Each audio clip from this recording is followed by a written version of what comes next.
Shut up and sit down.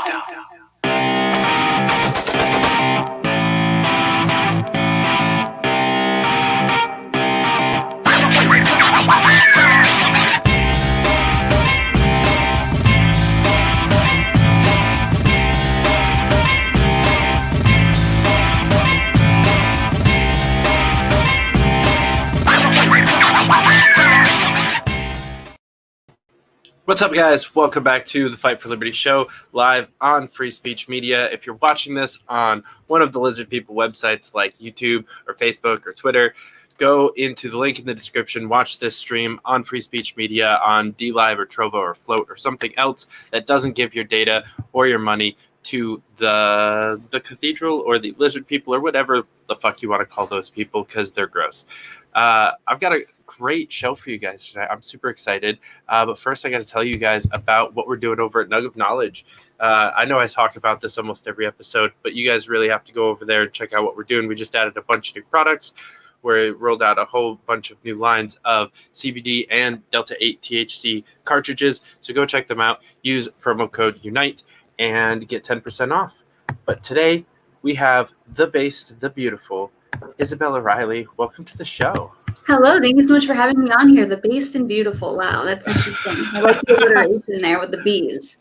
I try really hard to be punny, and sometimes it works. I mean, I don't try because I just know as a woman it's impossible for me to be funny, but I do what I can. Mm-hmm. Yeah, it's a continuous struggle. Yeah, all the time. So I usually like to start out when people first come on, just kind of a short overview of like your philosophical testimony, why you're doing what you're doing, how you came to TPUSA and Prager U, and why you think what you think. So yeah, basically my dad, I just grew up with him always talking about Ron Paul and Ayn Rand. He has Ayn Rand face, like her entire portrait tattooed on his leg with a little money symbol tattooed on her face. So that's just basically how I grew up. My dad was always complaining about the government. And so I really have always been a libertarian. I would say I used to call myself a conservative until I started getting more involved with social media politics. And then I quickly realized, yeah, let's not call myself a conservative anymore. Please don't ever call me that dirty word again. So now I call myself a libertarian. I like to specify paleo libertarian because I want to differentiate myself from the woke libertarians, the Lolbergs, the left-leaning libertarians. I do not like those people. They are not me. I'm anti-woke. I don't like any of that. I like being outspoken. I like trolling people. There's no such thing as you can't offend me. There's no words that hurt me. So I don't like that entire culture. But yeah, that's basically where I am. And I recently, maybe within the past year, discovered Rothbard and Mises. I actually named one of my pet guinea pigs Ludwig after Ludwig von Mises. So I'm a huge fan. And yeah, that's where I am now. Nice.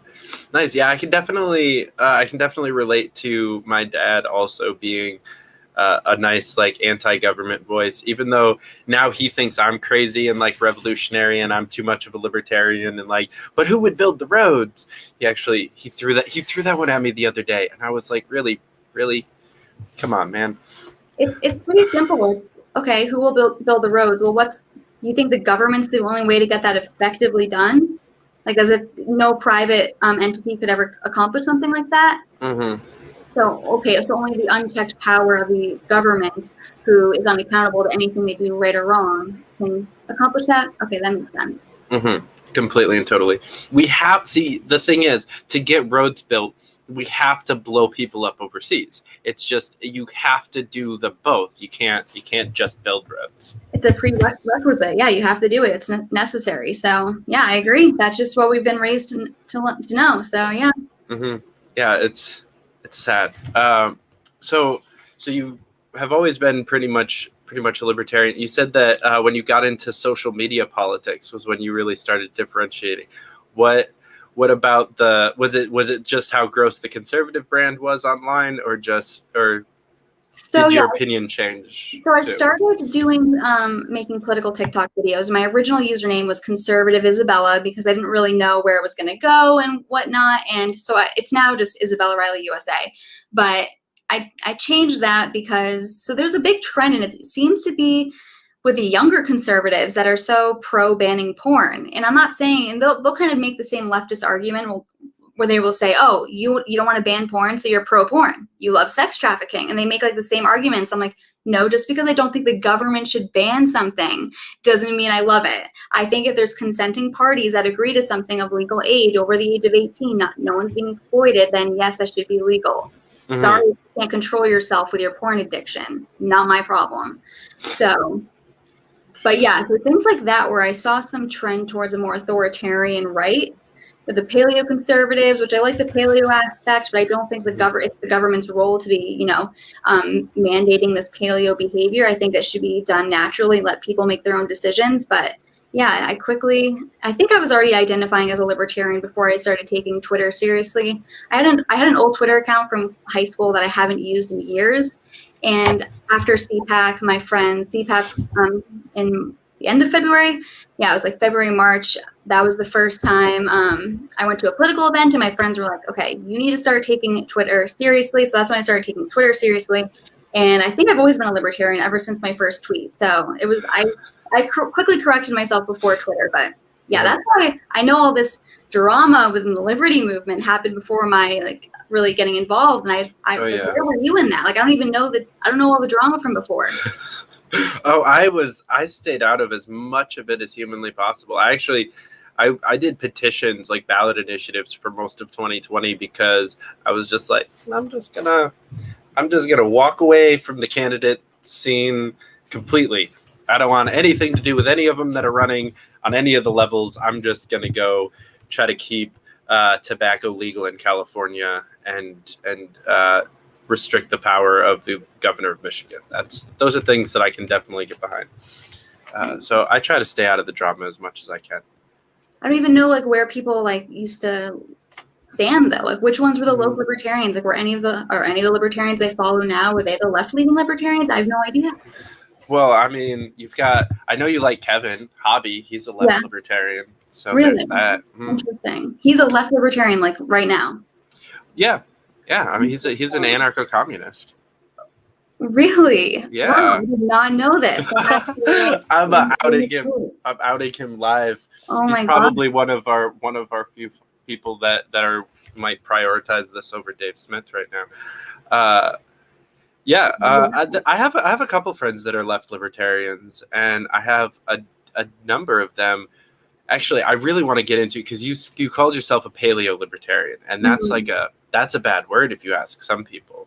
And I know that what you mean by it isn't what some people mean by it when they're using it as a bad word. So I'm curious if you can kind of explain it to the people watching in your ideas. So I really love Murray Rothbard. Everything I've read from him, I just really identify with. And I just personally love the traditional American values. However, I don't think the government should be mandating or incentivizing these specific family values, but those are things I prefer.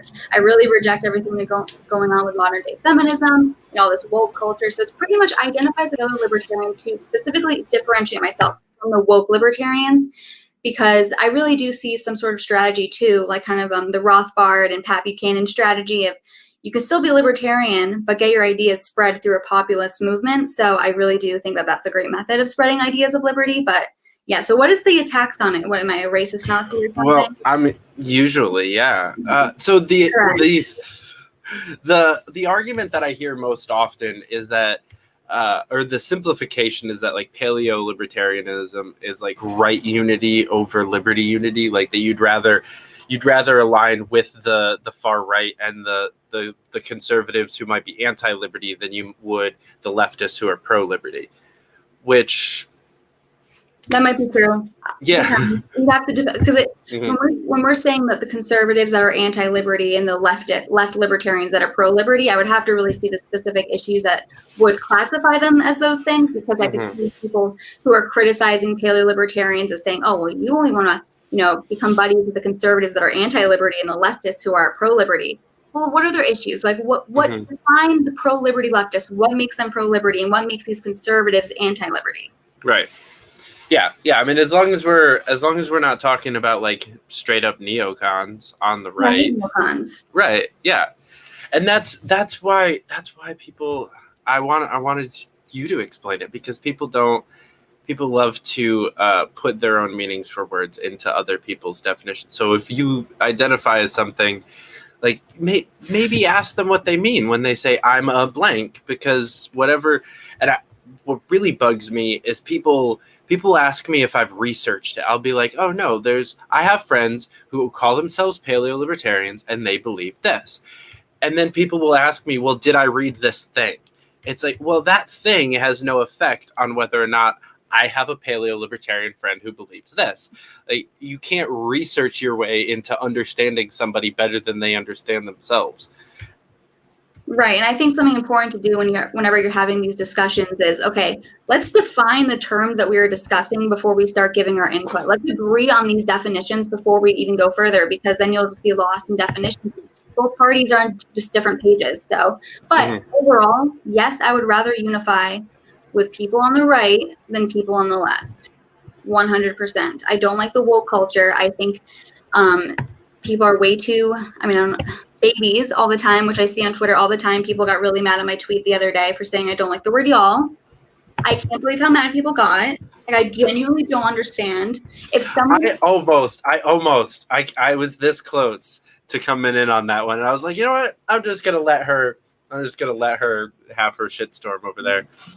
I mean, I seriously can't believe what babies everyone is. I'm sorry. Like, it's pretty shocking that there's grown men that actually get offended by this. Like, I seriously don't understand it. For me, if someone were to tweet something that was an insult to something that I did or said, I would not care. Either I like what I say or do, so why would I be offended? They just disagree with it. They think it's bad. I like it, so why would I change it? Or I'm actually insecure about it, and I think that it's actually a downfall, so then maybe I'll be offended, but then maybe you should change it if you're insecure. So those sort of things wouldn't bother me. If someone were to tweet something that's an insult to me, it wouldn't bother me, because the way I look at it is, I know my faults. I know that I'm not a perfect person. If someone were to point out a flaw of mine that I agree with, I'd be like, yeah, true, you're right.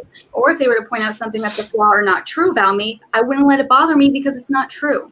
It's that simple. These words never bother me. It's impossible to bother me with whatever you say. So it's hard for me to understand as a 22-year-old girl why grown men were so offended by me saying I don't like the word y'all. Right. And that's why I stayed out of it, because I was like, there's no way to communicate like jokes on Twitter appropriately.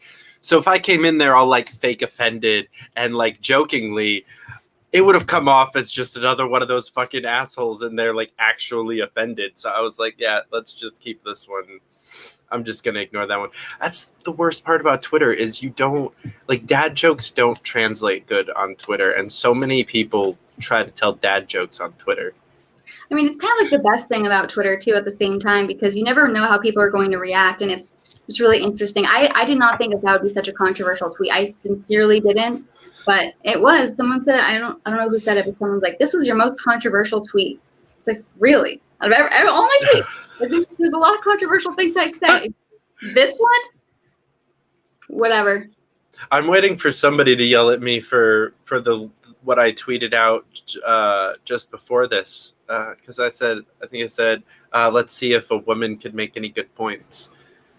And I'm like, That's so good. That's so good. It's harder for you because you, as a white man, you kind of can't really get away with saying these things. So I probably get some slack, although I take it over the top. But I love that. That's such a good. I want to retweet that. It's so funny. I don't know. I say that the feminists are the ones that turned me into this anti-feminist monster I am today. Because then they're just, I don't even call them radical feminists. I say they're rabid. They're like rabid animals. Like, they're so eager to jump on something, to nag at someone, to bitch at someone, and be ugly as possible. So it's fun to, dunk on them all the time. But I kept going back and forth on that kind of shit growing up, because like I grew up very traditionalist. I grew up in the country, very conservative, fairly like Republican, independent kind of family. Grew up going to church, and so I definitely grew up someone who was like, well, as the husband, it's my job to provide for the family, and if if possible, like, I don't want my wife to work. I'd love for her to be able to stay home with the kids and blah, blah, blah, blah. And then, like, I got into, like, college and moved to the city and, like, started making friends and started saying these things out loud.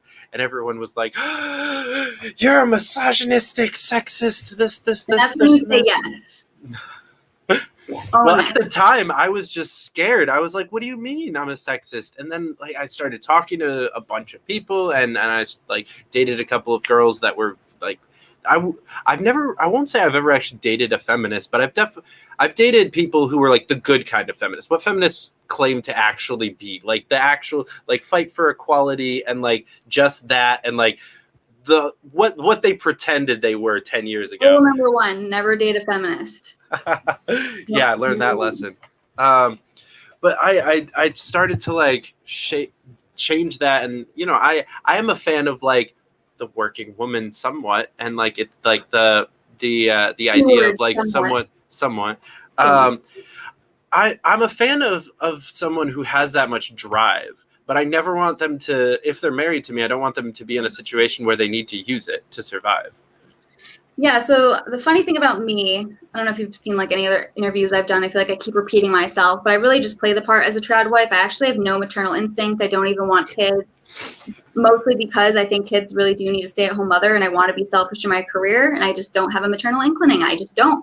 I'm sure if I would have kids, I would like them. I'm sure I would. But so I really just play this part as a trad wife. So I'm really everything that the feminists claim to be, like, promoting. Like, I just want to be an alcoholic. You know, I would never call myself an independent woman because the feminist has just made that such a gross term to me. But yeah, so it's funny because I kind of just play the part. That's why I always say, like, whenever people get mad at my tweets and they get offended, I'm like, I literally, I don't know if I can swear on this, but can I swear? Oh, yeah. Okay. Oh, yeah. I shit on women that are doing what I'm doing, like, more than anyone. Like, I'm always shitting on myself. So that's why I'm always so confused when people get so offended by my tweets, because I attack myself more than anyone else, pretty much. My group identity. So I don't know. People need to grow some balls like Caitlyn Jenner, and that's all I got to say about that. Yeah, I was trying to explain to my dad what your Twitter persona is, because I was explaining the guest that I was having on tonight when we were talking earlier. And he was like, well, so she's not, like, self-deprecating. And I was like, no, pretty much to the max. Like, that's basically, that's all it is. And I showed him your tweet in response to Olivia of, like, this can't be the most awesome episode. Or, like, yeah, impossible as I am a woman. I was dying. I love just shitting on myself all the time.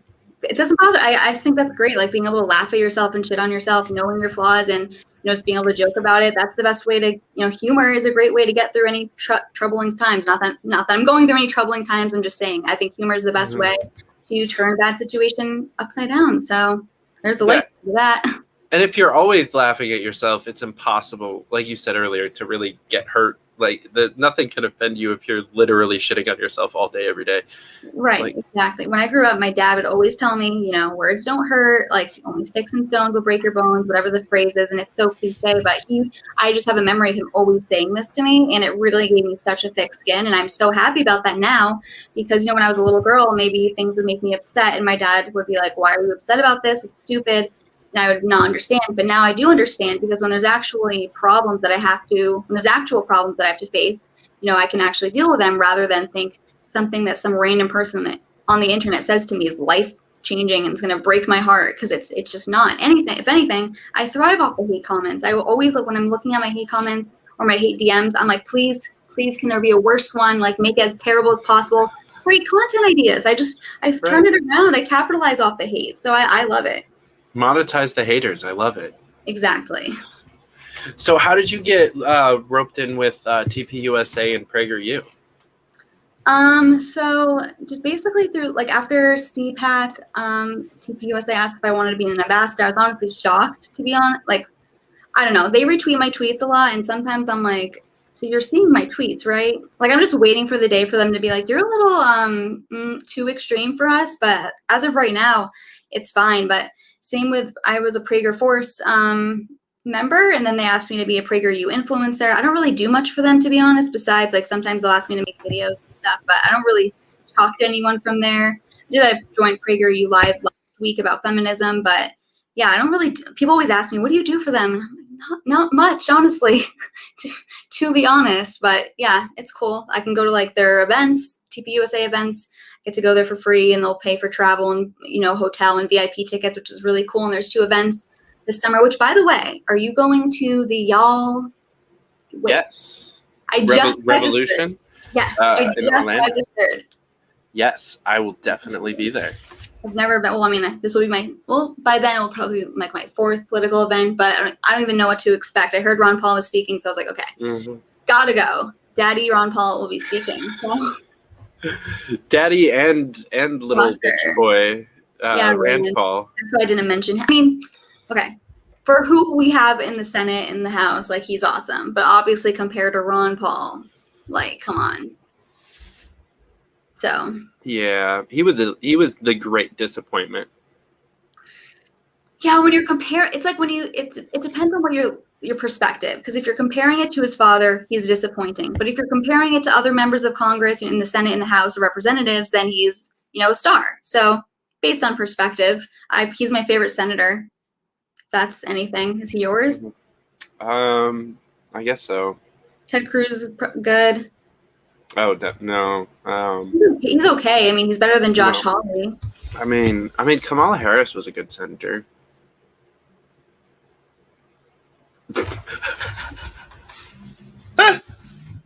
Just nothing. He's only good at one thing that I've heard. I won't say that one thing, but I'll tell you. Making sandwiches.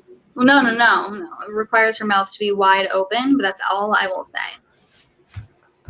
I love it. I had Shane Hazel was on here making the similar jokes earlier tonight. It was great. I was watching that for a little bit. Man, his camera is freaking good. What camera is he using? I made that comment when he first came into the green room. I was like, holy shit, that video quality, bro. I struggle. Like I'm not a tech person. I don't really know. I have this Logitech Brio. Logitech? Can't read. Again, I'm old man. But I don't know. What camera do you use? I don't even remember. I bought all of my stuff about a year and a half ago. I spent like $110 on the light, the camera, the microphone, the everything. I feel like yours looks better than mine. My camera was more than all that combined. Wow.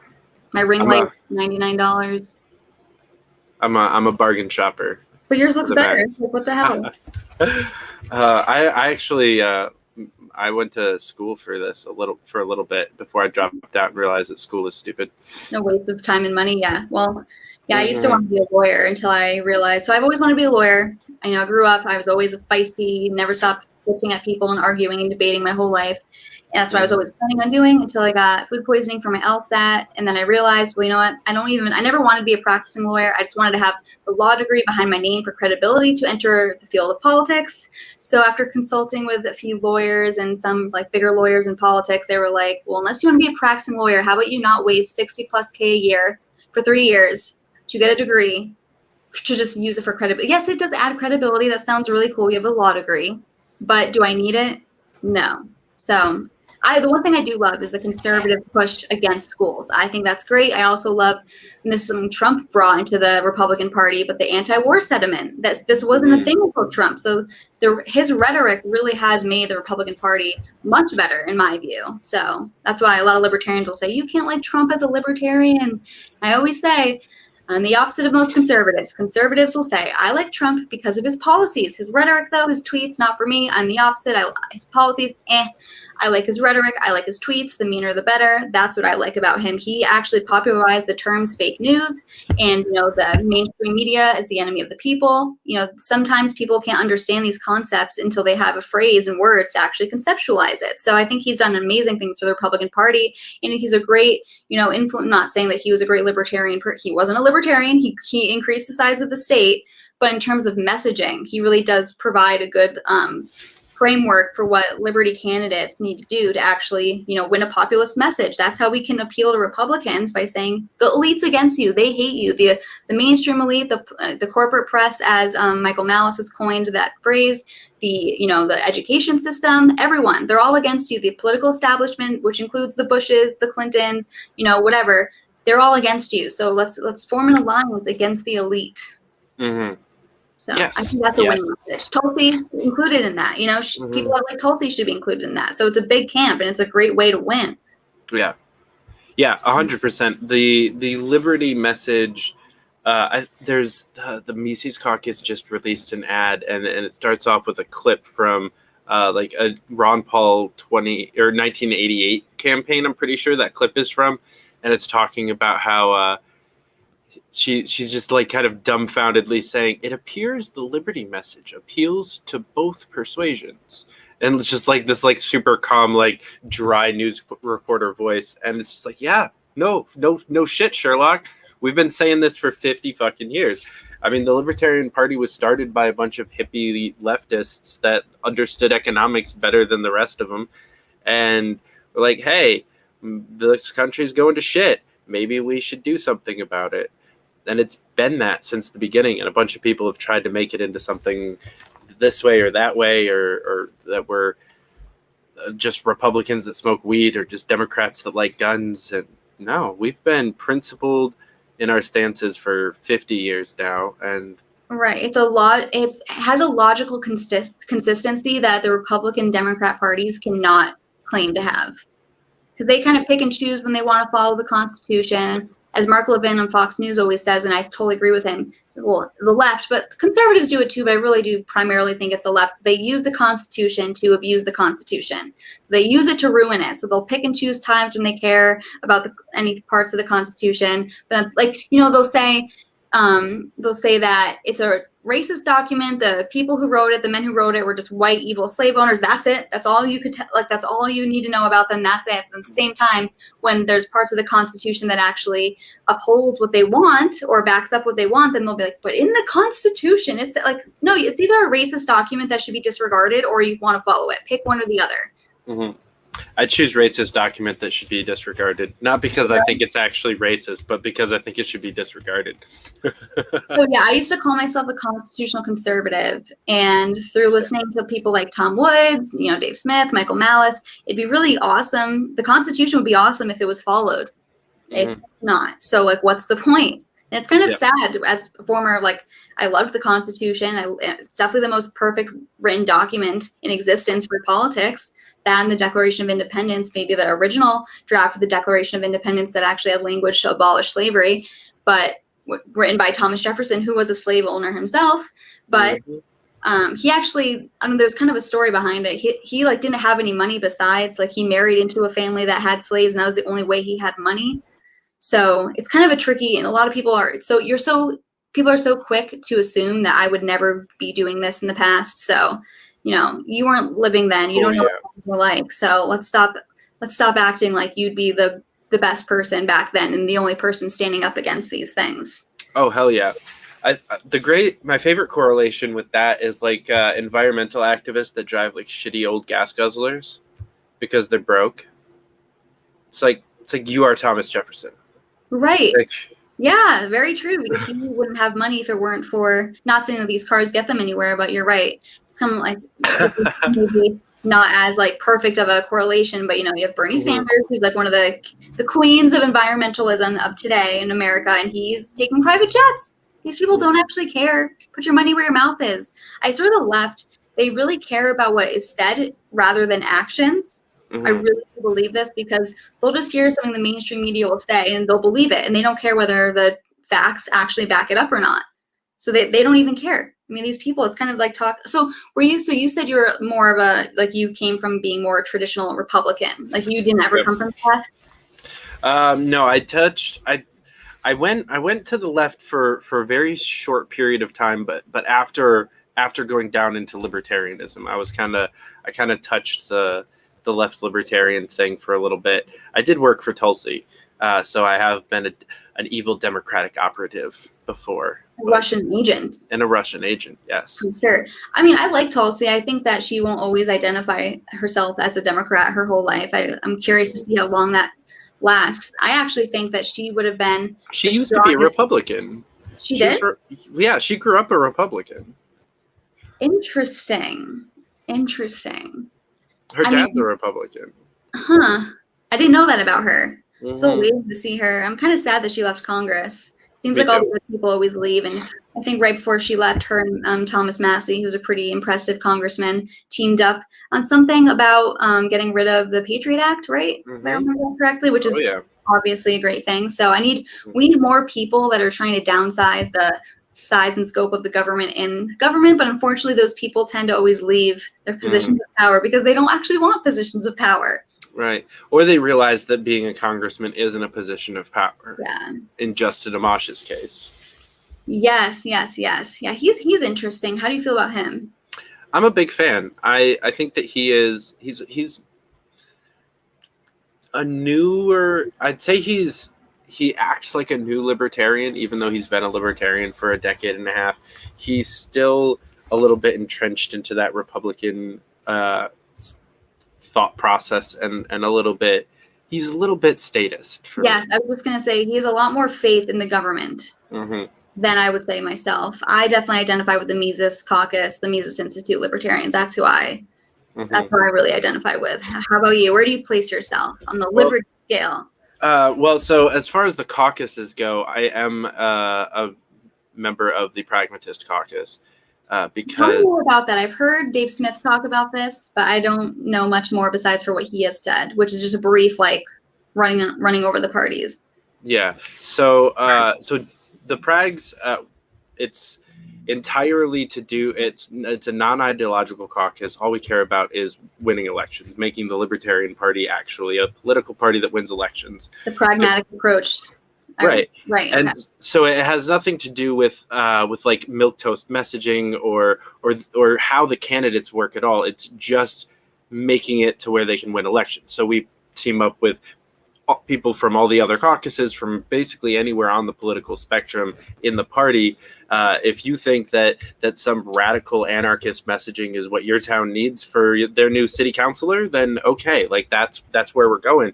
But it's about, just doing it the smart way of, knowing how to target our voters, knowing how to door knock, how to canvass, how to do all of these things, and training and turning out all of these campaign teams so that we can actually go out and get some victories in the next few years.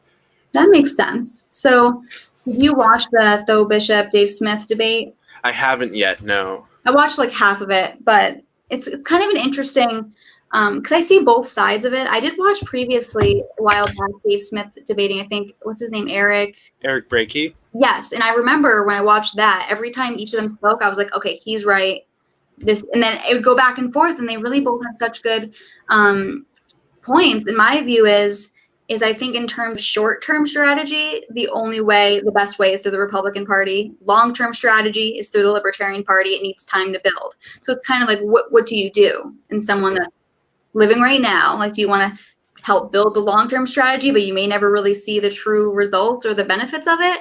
Or do you want to see results now? So I think it's good that there's people kind of doing both things, So we don't just need to focus on one or the other, but it is interesting. Yeah. And I would love for Dave Smith he's not going to get elected president, but that would be amazing. And the fact that he would have Michael Malice as press secretary, I could die happy knowing that was the case. Just one press conference with Michael Malice as the press secretary, I would die happy. Mm-hmm. Yes. I'm a big fan of Dave. I actually used to work for Young Americans for Liberty, and I had Eric on the show, and we talked about this a little bit. For a very short period of time, I'm okay with the two-pronged approach. I don't want to see another Tea Party movement, and that's what I'm worried. Like, Yale has basically spent the last decade funneling kids into this Tea Party movement fuckery of pretend to be liberty and then get drowned out and have your entire spirit squashed out by being in government and being part of the GOP for a few days, realize that you can't do shit without your majority leader telling you can, and just being another one of the cogs in the machine as a Republican. Right. And we've just seen dozens of people get elected through this organization. They're taking a new turn, and I'm excited about that. They're starting to hold their elected officials accountable. They pulled back, I think, 5 or 6 endorsements a couple weeks ago because people didn't support constitutional carry in Texas. So stuff like that makes me excited. But I kind of agree with you that the LP is a long-term strategy, but I don't think it's that long-term. I think it's within a decade of maybe not president, but like some real fucking change and at least a few governors within the next decade. And so local victories, which are important, which are definitely not looked at enough. So yeah, it'll be interesting. It'll be very interesting. I think Trump will run again. He pretty much alluded that he would on Candace's own show on Daily Wire. He said, I would announce something, but the FEC will be very mad at me and will cause a lot of legal trouble. So in the meantime, stay tuned, but I will be holding rallies. So Trump's running, which will be interesting. I don't think he wins. I don't see him winning, to be perfectly honest with you. Winning for the to become the actual candidate for the Republicans, or I don't think the Republicans pick him again.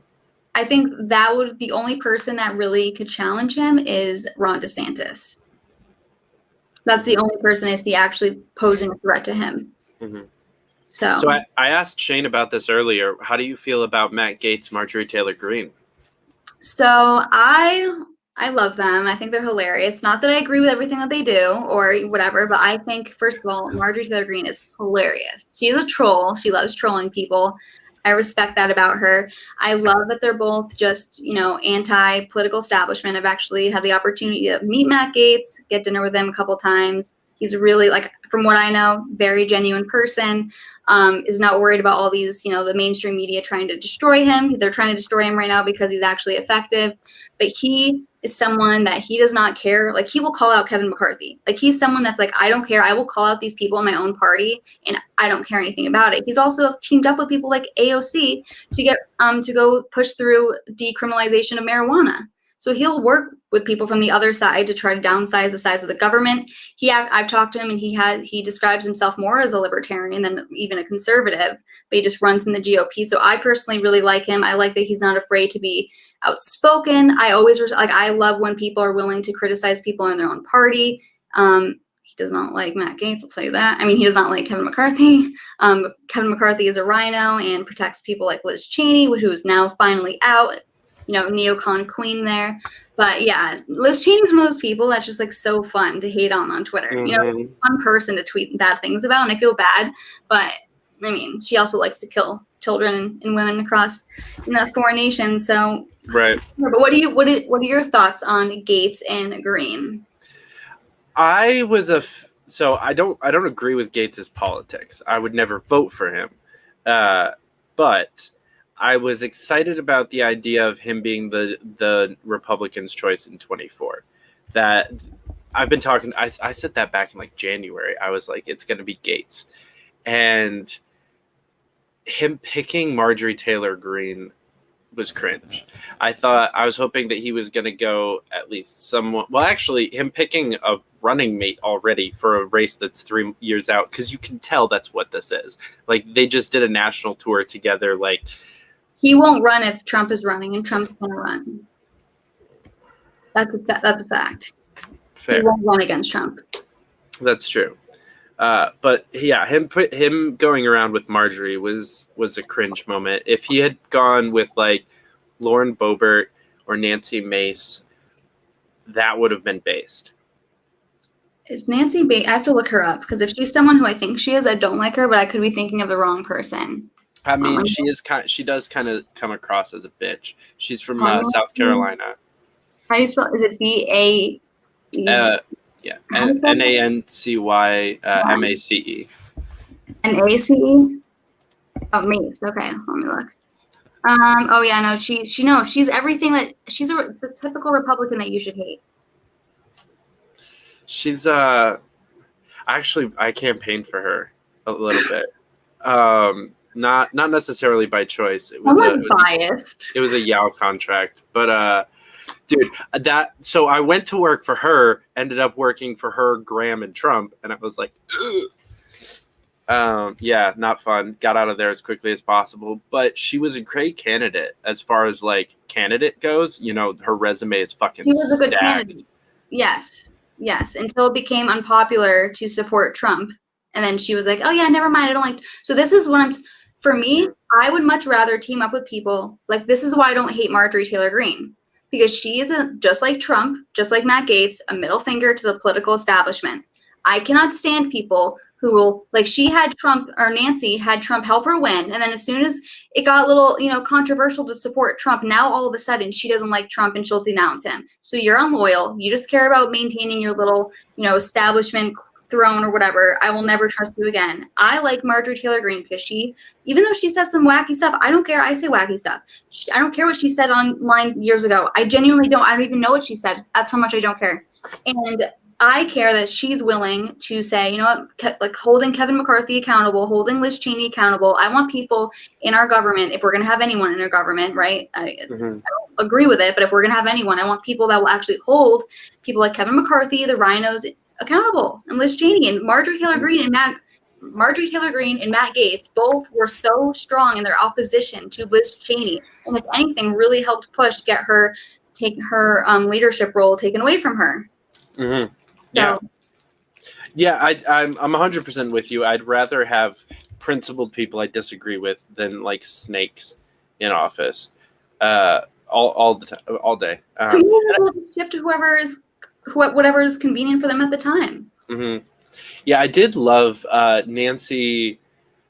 Nancy ran this like cute, like small town, like hometown girl like campaign, and it's like, you're fucking loaded, bitch. Like, you graduated from first in your class, the first female graduate from the Citadel, because your dad was running the school. It's like, I hate when people try to be something that they're not. I really value authenticity, and that's something that Trump did. He didn't hide the fact that he thrived off this persona being a billionaire, right? But at the same time, I know you probably don't like Trump, but at the same time, he has some ability to relate to the common man, despite being some one of the most famous people, billionaires, that in America to exist. Own your upbringing. I hate this political phoniness. I see right through it right away. Yeah, like you were saying, she's loaded, but she's trying to pretend like she's some small town little, ooh, how did I get here? Oh my God, how did I become the first in my class? Oh, I wonder if it's because my dad owned the school or whatever. You know what I mean? It's like, stop playing this pretend game, and it's so easily debunked. Like, who falls for this? Right. Most people. The only reason I made that noise was because I don't think Trump was genuine, because I think Trump's a fucking Democrat. And why so? Well, first of all, he's always been a Democrat. He was a Democrat his entire life and didn't change to the Republican Party until Obama got elected. Secondly, all of his friends are Democrats. Most of his donors and most of his campaign staff were former Clinton or Obama staffers and donors. He had a gigantic push from the left-wing media during the primary, and then went on to single-handedly hand the Democrats the House, the Senate, and the White House, whilst giving them the perfect enemy to pass sweeping, just terrible, unconstitutional legislation to try to protect the country from another person like him. Well, I would say that people can change their opinions. And also, I feel like Obama was such a radical president at the time that there wasn't really a Democrat like Obama before him. So I'm sure he also red-pilled a lot of people. Obama did himself. So I think that's a fair assessment. I don't agree with everything that Trump said. I do believe that maybe, he probably became pro-life, because you can't run as a Republican and not be pro-life, right? So, and that's just the game of politics, right? Like, that's why I don't ever, people ask me if I ever want to run for anything. I don't, because I don't want to be not myself. I tweeted like the other day, you can't be successful in the mainstream media unless you're lying to yourself, you censor yourself to some degree. I have no interest in reading a teleprompter.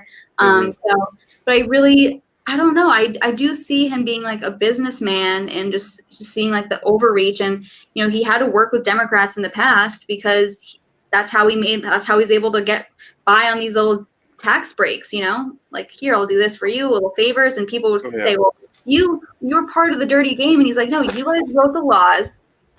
I was leveraging them and capitalizing off of them. Like, it's not my fault you wrote these laws. But I don't know. I mean, who else was better at the time? His debates were funny. I'm sorry. Didn't he call Rand Paul poodle or something? Yes. Gold. That's so funny. My favorite debate moment of all time will forever be the Rosie O'Donnell comment, because that was pure debate gold. Like Trump Television was, gold. oh my God, it was great because Hillary laid out her absolute best attack on Trump. Like him being like a straight up sexist pig was actually her best attack. Like, that's one of the things that should have gotten the evangelical right-wing Christians to not support him. Like, he did not deserve their vote in that regard. Like, he was not conservative, like, by any stretch of the imagination when it comes to family values. And she laid out her best fucking attack, and she messed up and over-exaggerated just enough for him to just be able to be like, only Rosie O'Donnell, and just destroy it. Like, one fucking sentence, just destroy her entire, like, best attack. It was beautiful. It was the person who said it was Megyn Kelly. Megyn Kelly, who I never liked. I always thought, so back in the days, like in high school, so back in the days of high school, my dad always liked Megyn Kelly, and I know no one agrees with me. Listen, I know that I don't agree with everything with Sean Hannity he says, but I think he's a genuine person. I know no one agrees with me. I know every time I tell this to someone, they're like, what? I like Sean Hannity. I've heard so many good stories about him starting people's careers, and every time he has people on his show, and it's one of the people's careers that he started, they always try to say, like, thank you, and say, like, something nice about him, and he always is like, he never wants to talk about himself. He always just wants to talk up other people, and this is not, like, politics aside, I genuinely believe that he, like, wants to help build up other careers, and he's very excited about his people that he really likes, but that's besides the point. But Megyn Kelly, I feel like, tried so hard to be like a bad bitch. She tried so hard to be hard and tough. And I actually do. She used to have like nice long hair. This is just my theory. She chopped it real short like a boy. And I swear it's because she wanted to look less feminine. She wanted to appear more masculine and tough. And I just never liked her. I thought she was pretty lame. And yeah, she posed that. It was to Trump. What was the quote? You know, you've been on record saying that women are like fat pigs, blah, blah, blah, and whatever. And he goes, only Rosie O'Donnell. Like, what a perfect response. He's the ultimate troll. I just like, you can't hate him. And one of my favorite quotes from him, I actually made my dad a Father's Day mug with this quote. And the quote from Trump is, no one has more respect for women than I do. It's so good. It's just so ridiculous, and it's such a troll. It's perfect. I just love it. I love that sense of humor with him, and I love that he brought it to politics. Yeah. And you can't argue with that kind of like ludicrously blatant lying. Like, you can't. Right. What do you even say in response to no one has more respect for women than I do? It's like, obviously that's just not true. Everyone knows it, but you can't make a logical comeback. Right. I know. It's so funny, and I just think I miss his tweets, to be honest. I really do. They were really good. I wasn't even active on Twitter back then, but sometimes I would just go on Twitter and just go on his Twitter feed, and I miss them. There's no one quite like him on Twitter, but no, it is what it is. But it will be interesting to see the 2024 elections, because, you know, I have to support Dave. I know he hasn't officially said that he's running. I do believe that he is, and I've heard that he is, and I have to support him. I mean, I agree with, I've never heard him say a thing I've disagreed with. I have to support him. I'm very excited about him. He also, like Trump, does not censor himself. You know, he's not saying dumb things, but he's not just going to play by this PC narrative. He's going to be unapologetically himself, and he also is way more grounded and he understands his beliefs a lot more than Trump did. So I think he's kind of a good, you know, marriage between like Trump's style with Ron Paul's politics. It'll be a very interesting mix. I really do see that as a mix, and I think it's a great mix. Will he win the presidency? I don't know, but you know, I think he's more interested in spreading liberty more than really winning political power. So I'm very excited about that. I mean, if it's Trump v. Harris, I think that Dave Smith could actually win. That would be, yeah. I mean, it's got to be Harris, right? Harris Buttigieg. Oh God, I mean, it's Pete Buttigieg is clearly being groomed for the White House. Like, that's not even. I haven't heard anything about him. I like stopped paying attention to the news ever since the election. I'm just so like uninterested. But he's running transportation something, right? Is he a czar? Is he one of the czars? Transportation czar. Yeah, he's running transportation, and for some unknown reason, that the whole infrastructure bill, that was his thing that everyone was trolling on Twitter. So he's the transportation secretary, but they're trying to do a whole bunch of fuck shit with his stuff, and he's trying to like be this thing. And they're even in like the most lame duck seat in the cabinet, they're still trying to put the camera in front of his face as often as humanly possible. Like, yeah, so I haven't heard someone say that they think that they're trying to groom or prepare Buttigieg, or as Trump would say, boot edge for the presidency. I really do see as Kamala the cop, or some people call her Cum Swalla for whatever reason. I don't know why, but I mean, he's probably more likable than her.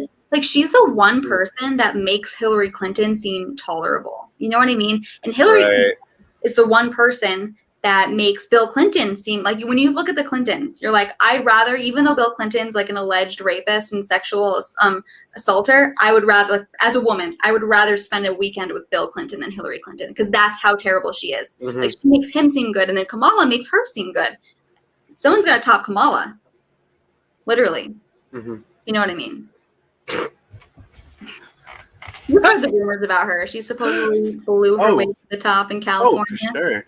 I just love jokes about, like, I remember I did a poll on Twitter a while ago when Project Veritas and James O'Keefe was releasing all those videos right before James O'Keefe got permanently suspended. And I did a poll, and I was like, who sucks more, Kamala or CNN? And even in like the midst of, like, right in the heat of the moment with CNN, Kamala still won. I was like, amazing. That's just incredible. So beautiful. I know. Yeah, and the jokes, like you said, are just endless on that one.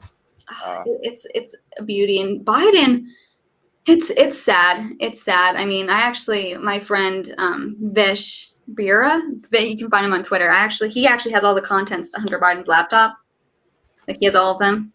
I was actually with him the other day looking at them. No bueno.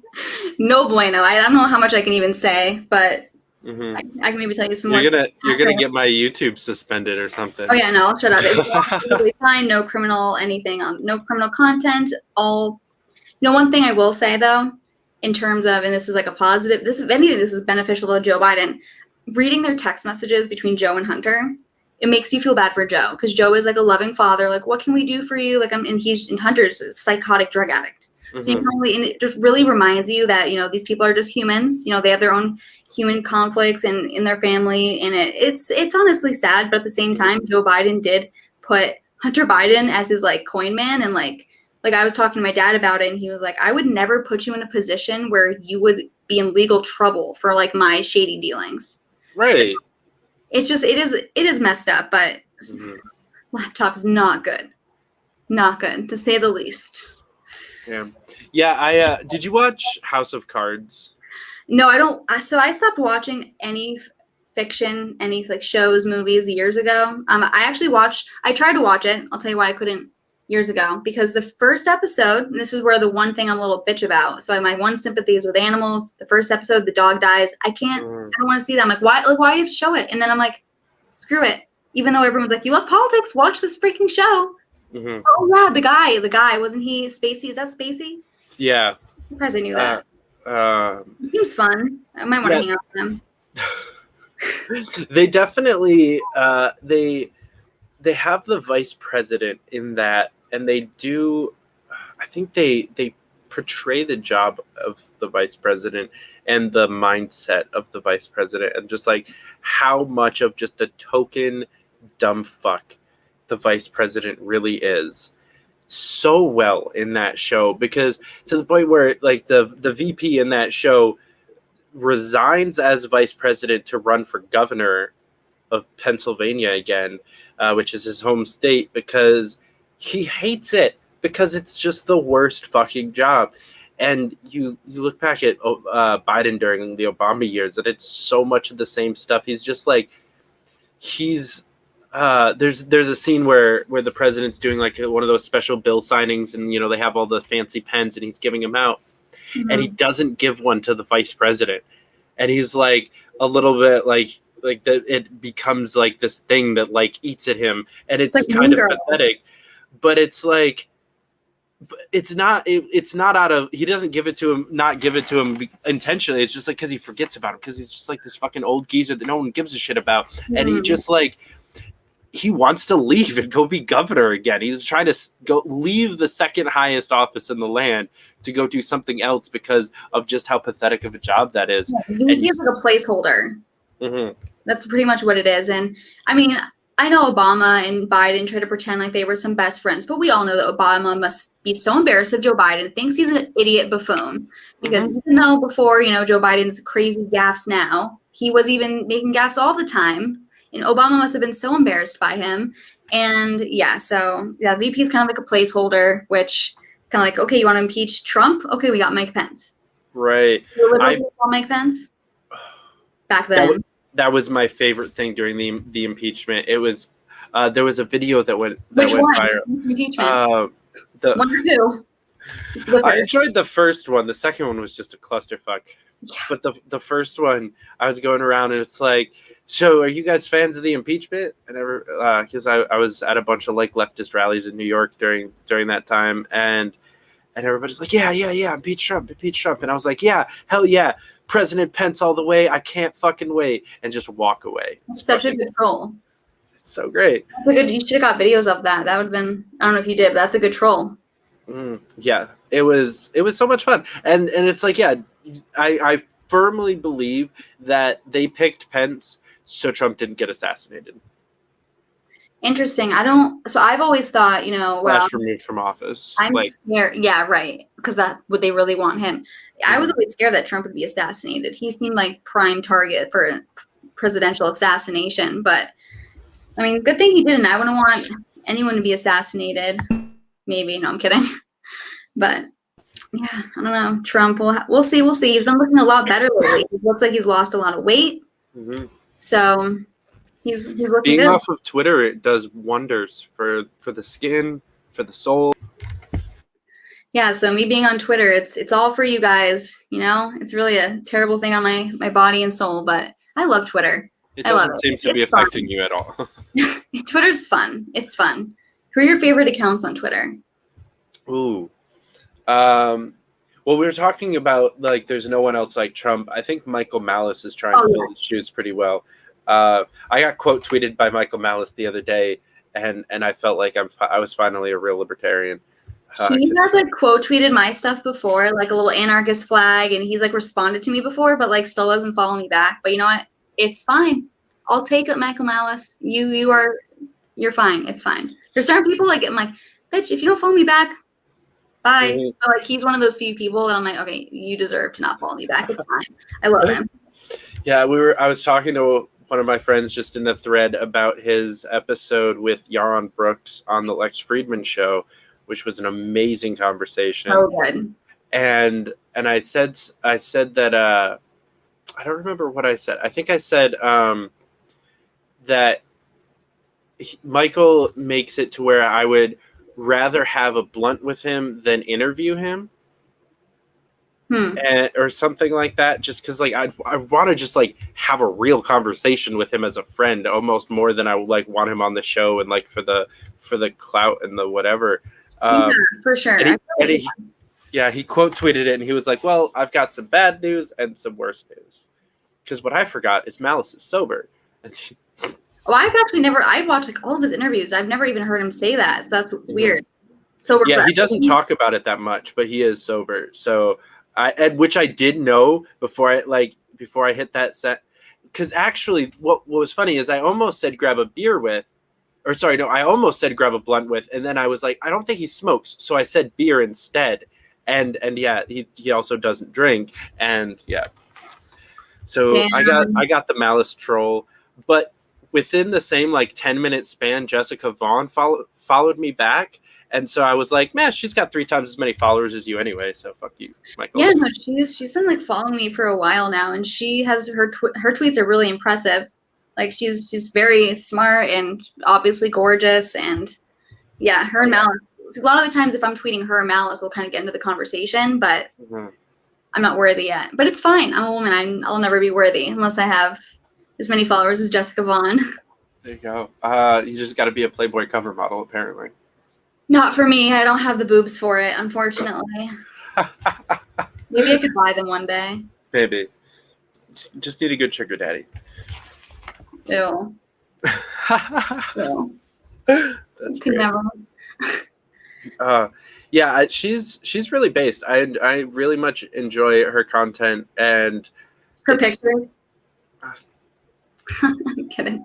No, not kidding, but like I enjoy her pictures too. I literally always respond to them. So yeah, it definitely. It's an attention grabber. You're scrolling through, and like all of these other people who tweet the same shit that she does, as far as like the text, it's like you're just seeing these big bodies of text, and you're like, meh, meh, meh. But when there's boobs, it makes you stop and read it. Right. It's a great way to message.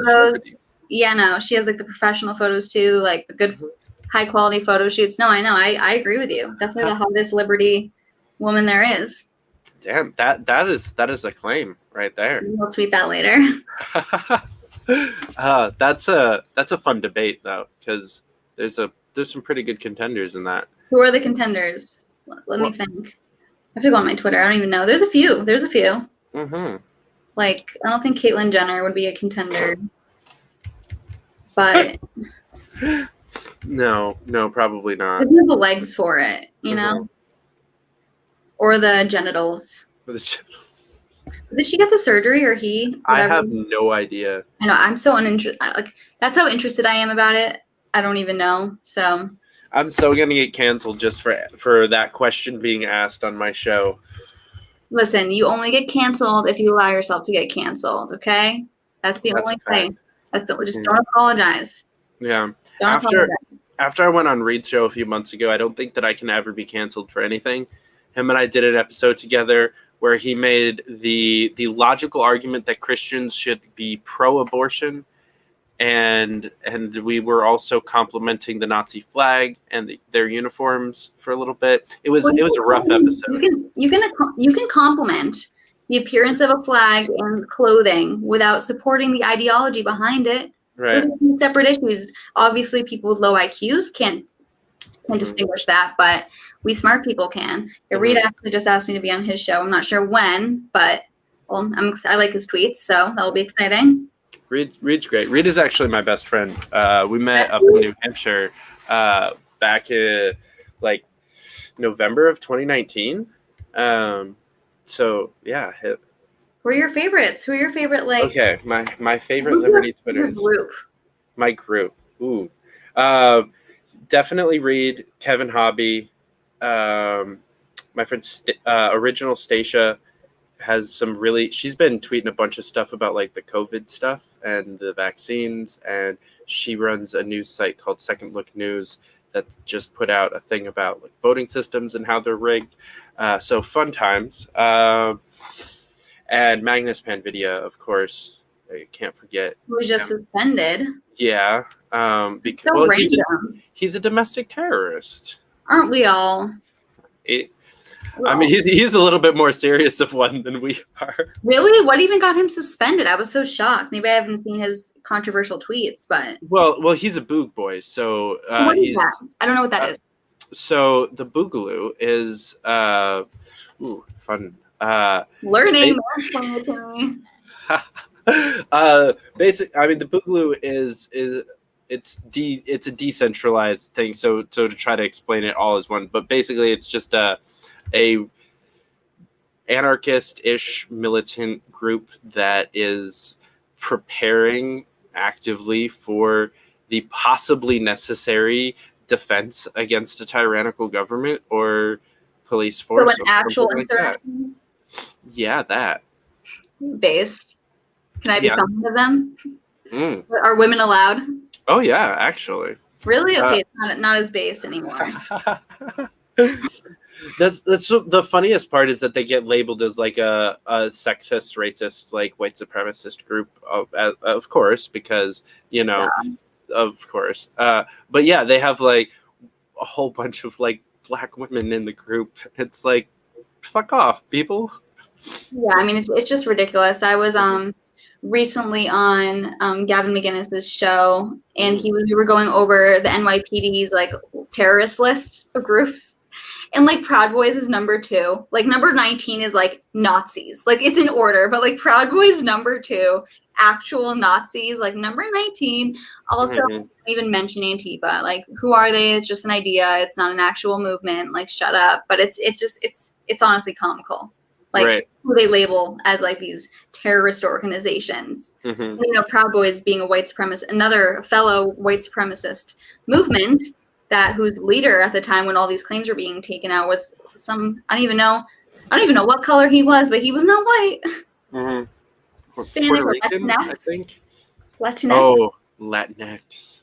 Latinx. That's not a birthing person.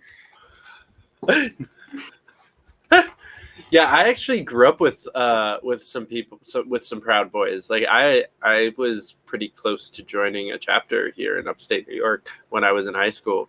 Wow.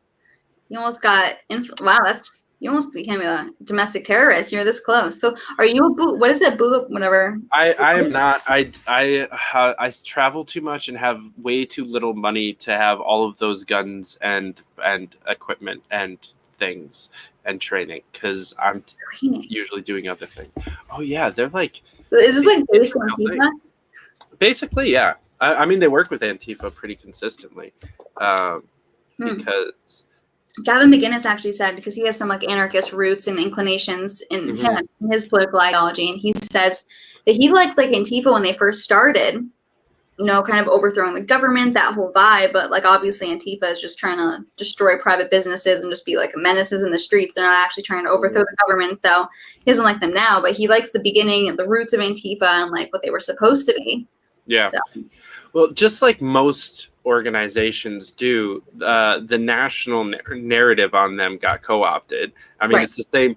Like, Antifa is burning down private businesses, and the Boog Boys are Nazis, and the Proud Boys are misogynistic, white supremacists. You know, the national narrative on any of these groups usually gets co-opted by I fucking hate the term "few bad apples," but.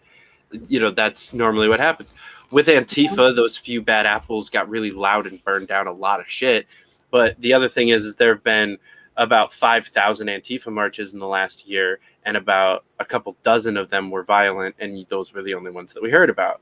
Right, you know? That's true. Yeah, I mean, screw all the groups. I'm an individualist. I don't want to join any groups anyways. True that. I hate group chats. I hate everything that's done in groups. Seriously, that's the worst. I'm in way too many. Oh, when people ask me, I'm like, no. Like, I'm sorry, but I just like hate messaging. I hate everything. I don't want to talk to anyone, especially not group chats. Yep. So I'm only in ones that I have to be in. So the bare minimum. And even those ones are usually muted. Yeah, no, they're all muted.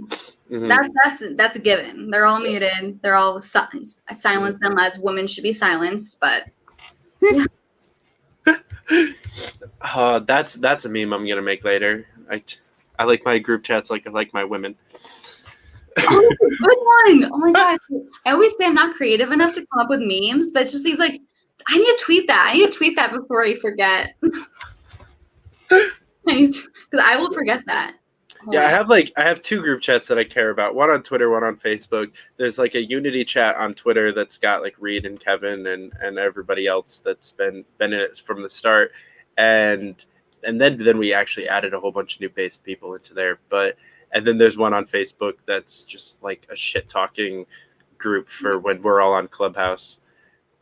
That's about it. Yeah, I need to start going on Clubhouse more. I had to turn those notifications off. I just tweeted it out, by the way. I like my group chat, so I always have to reread my tweets. I'm afraid I messed it up. I like my group chats like I like my women's sounds. Okay, cool. We're done. Anyways, I liked Clubhouse when I first went on there. I would get so annoyed at people like pinging me. Like people, like, if you're a friend of mine, you can ping me. But there'd be people that I don't know pinging me. I didn't like that people could see when I would go on the app and then people would be like, oh, she's here. Ping. Like, no, don't ping me unless we're friends. Or I know we're missing a Clubhouse right now. I don't know if it's still going on, but yeah, maybe we can do a libertarian. There's like something like going on Twitter now. I heard it's like connected to Clubhouse. You know those things at the top of the Twitter app where it looks like people are talking? I'm afraid to enter into one because I don't want people to want to talk. Like I don't want to talk to them. I just want to see what's going on. Yeah. Do you know what they are? Yeah, Twitter and Facebook both attempted to do like a Clubhouse-y thing but I don't think anyone's into it. Yeah, I've seen a few people doing it, but I don't even know what it is. I don't even know. Yeah. Yeah. I actually really like the fact that Clubhouse is like removed from the rest of the apps and that you can network into just a completely new group of people, but it's connected to your Twitter. So if you want to DM me, you can easily just like click on the profile, click on the Twitter and DM me. Right. So it's accessible to your other accounts. But yeah, no, I really like it because it really offers something totally new. Like when I first got Clubhouse, I was like, what do you mean you just speak? Like it's kind of hard to conceptualize until you just did it. And then I was like, wow, this is like a great platform. It's very new and it's a great way to network because if there's someone, if someone of the speakers follows you, you can be in a certain section, then you can go up there and talk to people that maybe you would have never been able to talk to before, and they could actually hear what you have to say, because sometimes it's hard if you're especially trying to start off a new account, you don't have followers, and unfortunately blue checks and a big follower account really does make other people want to follow you. So you can kind of just have your ideas said there without really, because everyone's new on Clubhouse. Not many people have a lot of followers, so it is funny to start going on there more. Yeah, and it's fun because it does two things. It allows you to do like the work type of going on there and like meeting new people and networking and like being in these like really prestigious rooms where there's like hundreds or like 100 people listening, and like you're just trying to like get your little like really well put together comment in there because you're talking to Justin Amash and Matt Kibbe and all these other people. Let me say one thing. Okay. I've been in a couple rooms with Justin Amash, and I get that everyone wants to be like nice like every single person. You may have been one of these people, I don't know, but every time I've been in a room with Justin Amash, every time someone else speaks, I want to thank Justin Amash for being here. And I'm like, okay, like if I was him, unless I'm like some egotistical prick, I would get annoyed at how many times we're gonna say like thank like just a person. You know what I mean? Like I get he was a congressman, but aren't we libertarians not supposed to love our politicians in the government? So why is like I feel like I would be annoyed if I were him. I would be like, guys, like thank you so much. I really appreciate it. This is not coming from like being annoyed at you, but you don't need to like shout me out every time someone speaks. I'm just a person like you. But yeah, that's all. No, I'm with you. It drives me nuts. Last time I was in a room with him, I told him to his face that I thought that the best candidate for president in 24 wasn't someone we were talking about at all yet. Which is who? I don't know. That's the point. Like I firmly believe that our best candidate in 24 is someone that we're not talking about yet, and that isn't in our mind. No, I'm actually like saying someone that we don't know about yet. Like someone else is going to someone else, someone that we're not, that isn't in our head yet. We have 2 years till we start this race. There's 2 years for us to find a better candidate than Dave Smith or Justin Amash. And I think we can do that in the next 2 years. And I told that to him, and I've told that to Dave too. And neither of them really appreciated that much. Well, I mean, if you're confident with yourself, you can kind of like laugh it off or be like, I'll prove you wrong or whatever. But that's interesting. I'm very hopeful about Dave Smith. I don't really know anyone else. I mean, but my point was saying that since by you saying that it's someone that we don't know, then you're saying it's not Dave Smith, obviously. So that's interesting. That's interesting. I know you had him on your show. Yeah, I mean, I'm a big fan of Dave. I'm a big fan of Justin. And I am very much looking forward to the world where I'm wrong and that it's them running in the primary together, because that's also going to be really awesome. But do you think so? Is Amash going to run, you think? Yeah, I think it's going to be Amash versus Smith versus Massey. I don't see Massey ever running for president, to be honest with you. I prefer Dave Smith 1,000 times over Justin Amash. I like Justin Amash, but I do believe he has Trump derangement syndrome.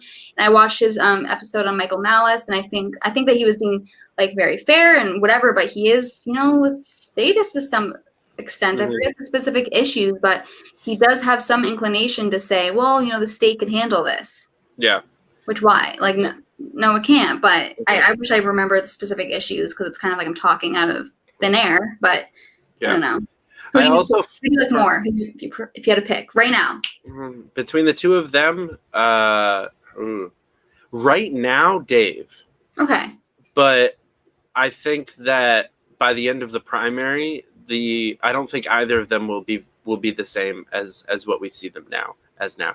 I don't see Justin Amash going through the next 2.5 years as an active member of the Libertarian Party, talking to libertarians and anarchists and touring the country, figuring out what problems matter to people, and him coming out of that still as fucking statist as he is. I just don't see that as possible. I've never seen anyone stay involved in the Libertarian Party for that amount of time and stay as statist as they are. So I see no reason why Justin should be different. Interesting. I guess we'll see. That is true. There's a lot of time, and I always, as many times I've been sure about, even with with the Democrat primary in 2020, I was convinced it would be Kamala, and then Tulsi destroyed her.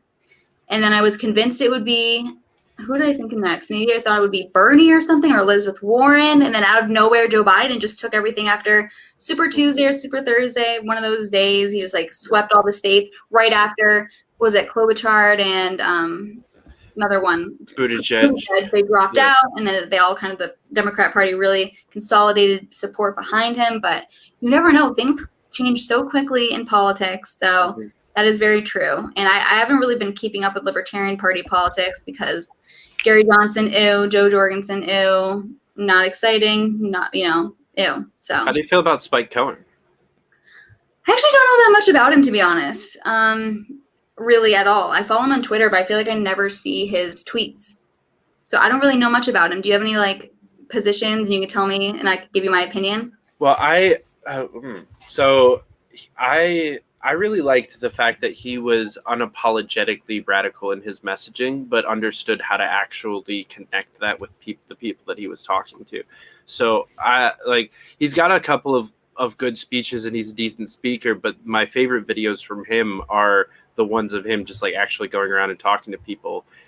He was out at a qualified immunity rally a couple days ago and just talking to people about how the Libertarian Party has had this, and it's been on our platform for years, how our only congressman wrote the Ending Qualified Immunity Act, that we've and there's plenty of videos from back when they were running, and just watching people finally click that the Democratic Party and the Republican Party are not the vehicles to solve the problems that these people think that they are.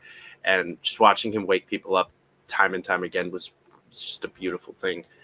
He's pretty, I don't want to say basic libertarian, but there aren't really any issues that he's loud about that are controversial or not pretty cut and dry libertarian platform. He's an anarchist. He was a voting is violent style anarchist for quite a while, but he got brought into the movement through Vermin Supreme actually, and kind of realized that electoral politics might be our only option towards freedom for right now, and let's prep for if that one doesn't work. Interesting. Yeah, I'd have to learn more about him, but I've seen tweets of his that I like, but I guess I don't know that much. So you said he used to be an anarchist? Mm-hmm. That's interesting. Well, he still is an anarchist. He just used to be a little bit more... He's more pragmatic in his messaging now. Yeah, just a little bit. Okay. Interesting. But he's actually, if we're talking about the factions of the party, he pretty squarely fits into the radical group. Okay, yes, that's what I've also heard Dave Smith talk about. There's the radical, and is there one that's capitalist, or am I just making that up? Radical, am I making that up? So there's a capitalist party actually, a whole other. That's by Mark Pellegrino. Yeah. Yes. Yeah, he's really impressive. I back in the day, I used to watch Supernatural. I would have never guessed that he was a freaking radical capitalist. Oh my god, love that. Yo, I used to be such a Supernatural fan. Having him come on my show, I was like, literally had Lucifer on your show. Yeah, I'm like, oh my god. My sister was geeking out. It was great, and I saved all the fangirling for afterwards. We ended the stream, and I was just all right, dude, I gotta tell you, I've contained it thus far. I'm freaking the fuck out right now. I'm a huge fan. This is crazy. Yeah, I'm not a fan for anyone, to be honest, just because, and I don't want to sound like a bitch, but they're just people. I don't know. I have no, if I were to meet someone super famous, they're just people. I don't know. It doesn't, but I find it funny when he like will favorite my tweets or like my tweets and stuff. I think it's funny. I'm like, oh, there's Lucifer liking my tweets. So I think that's funny. But I'm really like, he's really knowledgeable too on what he's talking about. I've watched him. I'll have to watch him on your show, but I've watched him on Malice. I've watched him on, I feel like I've seen him on a couple of Dave Rubin. He's very impressive and actually knows what he's talking about. And I'm also a fellow Ayn Rand lover. So I really like him. So, but there's no capitalist faction or caucus in the Libertarian Party. It's really, so it's the Pragmatist, was it? Yeah. Pragmatist? The Radical, is it just Radical? Yeah. And then there's the Mises Caucus. Yeah, those are the main three. And then there's a whole bunch of smaller ones. Yeah, we don't care about them. I like the Mises. From what I know, I definitely identify the most with the Mises Caucus. I like the idea. You know, you said the Pragmatists. I don't know why I keep having trouble saying that word. I'm a woman. I apologize, but it's not ideological. I definitely am more of the ideological. I love the libertarian theory, Rothbard, Mises. I love that. So, yeah, I mean, I love that stuff. Yeah, I was a caucus agnostic for quite some time. I joined the Prags because I wanted to help them share their resources and actually accomplish their goal of like being a party that wins elections. But as far as the ideology goes, I'm a fan of all of them. In all reality, like I have a bunch of friends in the Libertarian Socialist Caucus. I have a bunch of friends in the Mises Caucus. I'm not a libsoc. I am a radical individualist and a capitalist, so I fit into the Mises Caucus's ideology pretty squarely. I also fit into the Radical Caucus's platform almost 100% because fuck the government. Like that's all it basically is. Party or these platforms to really see more, but that's interesting. Yeah, I mean, I could have friends I disagree with. I could have friends that are communist, socialists, not even libertarian socialists, whatever. That doesn't make sense to me though. Libertarian socialist? I'll have to have somebody that's better at that one. Explain that one to you. Like, I also don't get anarcho-communist. I know I've heard Michael Malice explain it, but I still cannot. I mean, I need to get the Anarchist Handbook. I'll tell you that. I can't read. I can't. It's a struggle. I think he's going to do an audiobook though, so maybe I can. There you go. Learn that way. Although audiobooks should be outlawed because information learned via reading should be, exclusive to men. Women should just stay in the kitchen. You don't need to be reading books. Ew. I mean, I don't personally enjoy that, and I would prefer to stay in the kitchen myself. So. Yeah. See, I would much rather read something though than listen to I've never listened to an audiobook. I like to read it, like highlight stuff. I don't know. It's not a thing. I feel like it would be so annoying to read, like have to record an audiobook too. Yeah, I'm excited about the idea of turning some of these audiobooks into YouTube videos. There's a thing that I have found last year called Philosophy Chill Step. If you like just look that up on YouTube, there's a whole bunch of really cool videos where it's like philosophical speeches from people like Alan Watts or Terence McKenna or like Ram Dass, like interlaced with chill step music, and it's broken up so you actually have like music breaks to kind of think about what you just heard and kind of actually process it, and then it goes back in. And I'm very much looking forward to being able to take some of these audiobooks, some of these like Ron Paul speeches and Tulsi Gabbard speeches and stuff like that. We're working on making some of those videos out of that stuff so that people can learn about liberty in what I consider the most enjoyable way I've ever found to like learn things, because I just really enjoy it. Maybe I'm weird. You are, but it's okay. You are. I'm kidding. I'm not though. We're all weird. Let's I mean, women are weird just in general. No, women are objects. That's it. That's it. Just objects. Just objects. That's a clip. Made to make sandwiches and quite literally, yes. That's actually what I'll be doing right after this show. I'll be whipping up some sandwiches. You keep talking about how good they are, though. I need proof the next time I'm in New York. Okay, I'll whip you up a good couple sandwiches. You can rate them. Okay, I will. Well, before we sign off, I want to give you a chance to plug everything that you're working on and tell people how to find you, how to help you spread the message of liberty far and wide. Spread liberties, spread the patriarchy, spread sexism. Yeah. So my Twitter is at Isabella Riley US. All my other accounts are at Isabella Riley USA. You know, Instagram, TikTok. I think I'm on Gavin Parlor too. I don't really use them, but if you want to follow me there, you can. I think Clubhouse is just at Isabella Riley US, or no, just at Isabella Riley. I'm not sure. I'm sure if you look up Isabella Riley, you could find me.